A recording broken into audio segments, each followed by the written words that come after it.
గోదావరి పుష్కరాల నేపథ్యంలో ముందస్తుగా పరిసర ప్రాంతాల ఆలయాల పునర్నిర్మాణం, అభివృద్ధి పనులు చేపడుతున్నట్లు రాష్ట్ర దేవాదాయ ధర్మాదాయ శాఖ మంత్రి ఆనం రామ్ నారాయణ రెడ్డి తెలిపారు. రాజమహేంద్రవరంలో దేవాదాయ శాఖ ఆధ్వర్యంలో ఫేజ్ 1 కింద 9,55,00,000 వ్యయంతో చేపట్టనున్న పలు అభివృద్ధి పనులకు పార్లమెంట్ సభ్యురాలు దగ్గుపాటి పురంధేశ్వరి, శాసనసభ్యుడు ఆదిరెడ్డి శ్రీనివాస్ తో కలిసి ఆదివారం మంత్రి శంకుస్థాపన, భూమి పూజ చేశారు. అనంతరం ఆయన మీడియాతో మాట్లాడుతూ పుష్కరాల నిర్వహణపై ఇప్పటి వరకు 3 రాష్ట్ర స్థాయి సమావేశాలు నిర్వహించామన్నారు. ఇవాళ మనం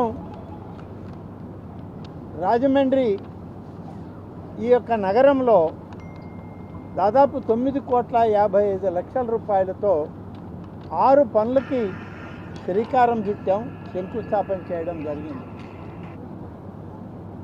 ఈరోజు పార్లమెంట్ సభ్యులు, జిల్లా మంత్రివర్యులు, జిల్లా ఎమ్మెల్సీలు, స్థానిక ఎమ్మెల్సీ, ఎమ్మెల్యే అందరం కలిసి ఈ కార్యక్రమంలో పాల్గొంటూ ఉన్నాం.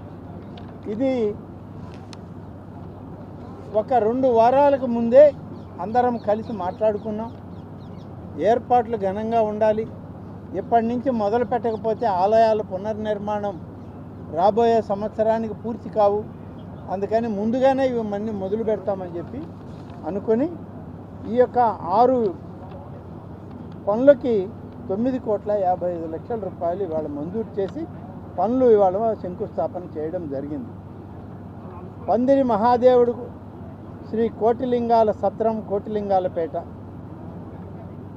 అలాగే దానికి 3 కోట్ల రూపాయలు, రమ సత్యనారాయణ స్వామి వారి దేవస్థానం ముఖమండప నిర్మాణం 1 కోటి రూపాయలు, రాజమండ్రి నూనె వర్తకుల అన్నదాన సమాజం 70 లక్షలు, రామలింగ చౌడేశ్వర స్వామి దేవస్థానం పునఃనిర్మాణానికి 55 లక్షలు, గౌతమి జీవకారుణ్య సంఘం 2,80,00,000, చందా సత్రం రాజమహేంద్రవరం 1,50,00,000 రూపాయలతో ఈ 9,55,00,000 రూపాయలు అంటే ఇంచుమించుగా 10 కోట్ల రూపాయలతో ఈరోజు పనులకి శంకుస్థాపన చేయడం జరిగిందని చెప్పి నేను ఇది ఒక అదృష్టంగా భావిస్తూ ఉన్నాను.